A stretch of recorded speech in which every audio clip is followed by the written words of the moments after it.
Movie की शुरुआत होती है और हम एक लड़की को देखते हैं जिसका नाम नीडी रहता है। वो एक मेंटल हॉस्पिटल में अपनी सजा काट रही होती है और इसी बीच जब उसे उसके बुरे बर्ताव के चलते उसे एक डार्क सेल में डाल दिया जाता है, तब वो अपनी पुरानी जिंदगी के बारे में बताना शुरू करती है कि वो शुरू से इतनी एग्रेसिव और पागल नहीं थी, बल्कि वो एक सीधी सादी शरीफ लड़की हुआ करती थी। और यहाँ से स्टोरी बीते उस वक्त से शुरू होती है जब नीडी भी बाकी लड़कियों की तरह नॉर्मल हुआ करती थी और उसकी लाइफ में बस सिर्फ दो ही लोग थे जो उसके लिए सबसे ज्यादा मायने रखते थे। पहले उसकी बेस्ट फ्रेंड जेनिफर, जो कि स्कूल की सबसे पॉपुलर चीयर लीडर रहती है, और दूसरा उसका बॉयफ्रेंड चिप, जिससे नीडी जेनिफर के बाद सबसे ज्यादा प्यार करती थी। नीडी अपनी लाइफ की सबसे अच्छी मोड़ से गुजर रही होती है, पर तभी एक हादसा और नीडी से उससे सब कुछ धीरे धीरे छीन लेता है। और इसकी शुरुआत होती है एक लोकल बार से। नीडी जेनिफर की जिद करने पर उसके साथ शहर के एक लोकल बार में जाती है, जहाँ उसके स्कूल के और भी कुछ स्टूडेंट्स आए हुए रहते हैं, क्योंकि उस रात एक बैंड जिनका नाम लो शोल्डर रहता है वो वहाँ परफॉर्म कर रहे होते हैं। और जब सारे लोग बैंड को एंजॉय करने में बिजी होते हैं, तभी उस बार में अचानक आग लग जाती है और देखते ही देखते बार में मौजूद आधे से ज्यादा लोग उस आग की चपेट में आ जाते हैं। और ये खौफनाक नजारा देखकर जेनिफर अपना होश खो देती है, जिसके बाद नीडी को उसे किसी तरह बाहर निकालना पड़ता है। पर जब बाहर वो उसे रिलैक्स करने की कोशिश कर रही होती है, तभी उनके पास वहाँ आए हुए बैंड का लीडर निकोलाई वुल्फ आता है और जेनिफर से कहता है कि वो उसका मूड ठीक कर सकता है अगर वो उसके साथ चले।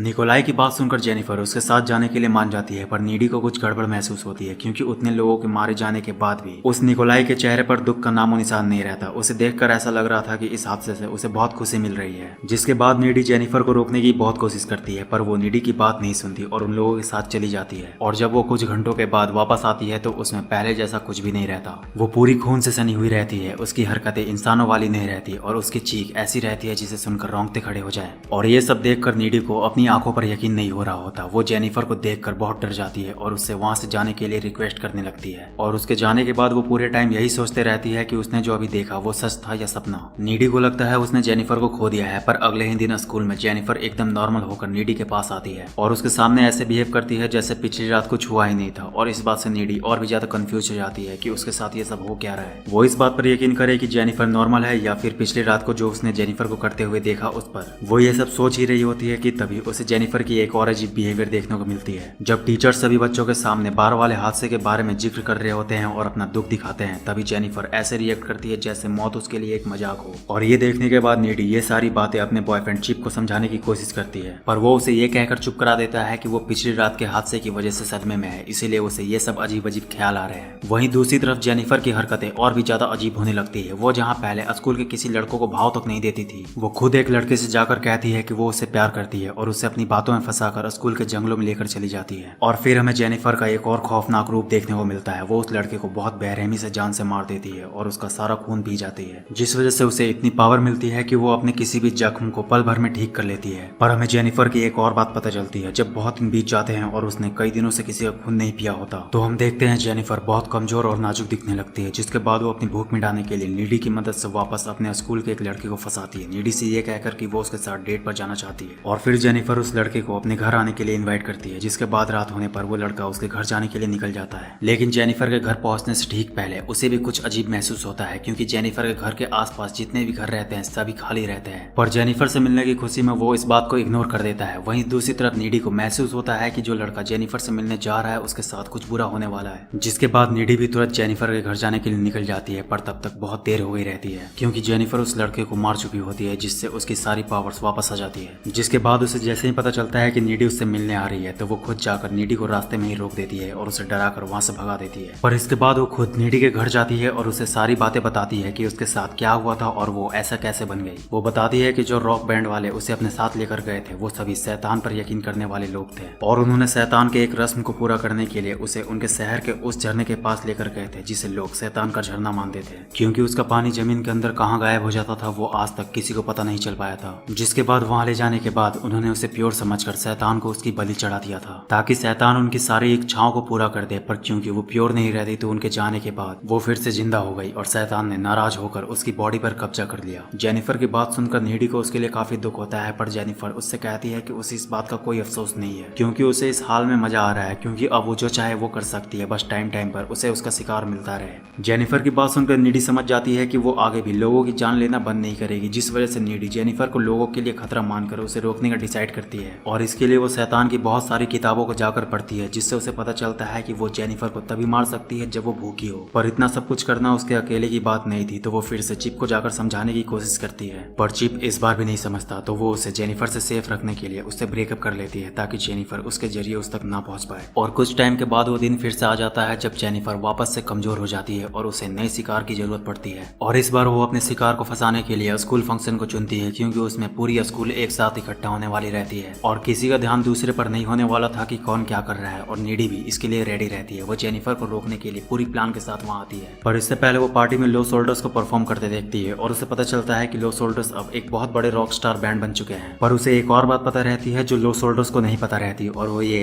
कि लो सोल्डर्स को लगता है कि उनके सक्सेस के पीछे शैतान का हाथ है। पर नीडी को अच्छे से पता रहता है कि शैतान ने उनके बलि को एक्सेप्ट नहीं किया था। वो लोग तो बस इसीलिए फेमस हो गए थे क्योंकि लोगों को ये लगता था कि वो लोग बाहर वाले हादसे से बचकर हीरो का काम किए हैं। लो सोल्डर्स को अपनी आंखों के सामने देखकर नीडी को उन पर बहुत गुस्सा आता है कि उन्होंने उससे उसकी बेस्ट फ्रेंड को छीन लिया है। पर तभी उसे एक और बात रियलाइज होती है कि पार्टी शुरू हुए बहुत देर हो चुकी है पर जेनिफर का वहाँ नामो निशान नहीं रहता। जिसके बाद वो भागकर तुरंत चिप के घर जाती है उसे देखने, तो वहाँ उसे पता चलता है कि चिप बहुत पहले ही पार्टी के लिए निकल चुका है। और यहाँ हमें पता चलता है कि नीडी जितनी देर पार्टी में जेनिफर का इंतजार कर रही थी उतनी देर में जेनिफर ने बाहर चिप को अपनी बातों में फंसा लिया। उसे ये कहकर कि नीडी ने उसे धोखा दिया था। उसका चक्कर उस लड़के के साथ चल रहा था जो बाहर के हादसे में मरने वालों में से एक था और उसी के गम में वो इतना बदल गई और जब उससे रहा नहीं गया तो उसने उससे ब्रेकअप कर लिया। जिसके बाद चिप जेनिफर के बहकावे में आकर उसके साथ मेकआउट करने उसके पीछे पीछे चला जाता है। इधर नीडी भी समझ जाती है कि जेनिफर चिप को अपना शिकार बनाने वाली है। जिसके बाद वो जेनिफर को ढूंढते हुए किसी तरह उसके पास पहुंचती है पर वो देखती है कि उसने इस बार भी आने में देर कर दिया। जेनिफर ने लगभग चिप को मार ही दिया होता है और ये देखकर नीडी खुद को रोक नहीं पाती और जेनिफर से लड़ने लगती है और किसी तरह चिप को वहां से निकाल कर ले जाने की कोशिश करती है। और जब जेनिफर उन्हें रोकने की कोशिश करती है तो दोनों मिलकर जेनिफर को जख्मी कर देते हैं। जिसके बाद जेनिफर इन्हें छोड़कर वहां से चली जाती है। जिसके बाद नीडी भी चिप को अपने साथ ले जाने की कोशिश करती है पर चिप उससे रुकने को कहता है और उसे बताता है कि अब उसमें और जान नहीं बची है, वो तो पहले ही मर चुका था। बस उसके आने से उसमें थोड़ी बहुत जान आ गई थी। और आखिर में चिप नीडी से माफी मांगता है कि उसने उस पर यकीन नहीं किया। चिप के मरने के बाद नीडी गुस्से में आ जाती है और जेनिफर को पूरी तरह से खत्म करने का डिसाइड करती है। जिसके बाद वो सीधे जेनिफर के घर जाती है उसे मारने और शैतान के सारे नियमों को फॉलो करके वो उसे फाइनली मार देती है। पर उसे मारते ही उसकी मॉम उसके रूम में आ जाती है और नीडी को जेनिफर की लाश के ऊपर देख लेती है। जिसके बाद उसे पागल करार दे दिया जाता है और उसे पागलों वाली जेल में रख दिया जाता है। तो ये थी नीडी की अब तक की कहानी, पर मूवी यहीं खत्म नहीं होती। नीडी को जब डार्क सेल में डाल दिया जाता है तब हमें एक और बात पता चलती है और वो ये कि अब नीडी के पास भी जेनिफर जैसी पावर्स रहती है। दरअसल जिस रात वो जेनिफर को मारने गई थी तो उसे मारने से पहले जब नीडी उससे लड़ रही थी तब जेनिफर ने उसे काट लिया था। और शैतान की किताब के मुताबिक शैतान अगर किसी को काट ले और वो इंसान जिंदा बच जाए तो उसमें भी शैतान की कुछ पावर्स आ जाएंगी। तो अब जब उसे कोई नहीं देख रहा होता है तो नीडी अपनी पावर्स यूज करके जेल से भाग जाती है और सबसे पहले उस शैतान के झरने के पास जाती है और वहां से वो चाकू उठाती है जिससे लो सोल्डर्स ने जेनिफर को मारा था। और इसके बाद वो सीधे उस होटल में जाती है जहाँ लो सोल्डर्स अपनी तरक्की का जश्न मना रहे होते हैं। नीडी वहां जाकर उन सभी को मारकर जेनिफर का बदला लेती है और मूवी यहाँ खत्म हो जाती है। तो यार बस इस वीडियो में इतना ही। वीडियो कैसी लगी कमेंट करके जरूर बताना और इस तरह की और मूवीज के लिए चैनल को सब्सक्राइब करके बेल आइकन को प्रेस कर लो। तो मिलते हैं नेक्स्ट वीडियो में, तब तक के लिए बाय। और हाँ, जाते जाते इस वीडियो को लाइक जरूर करते जाना।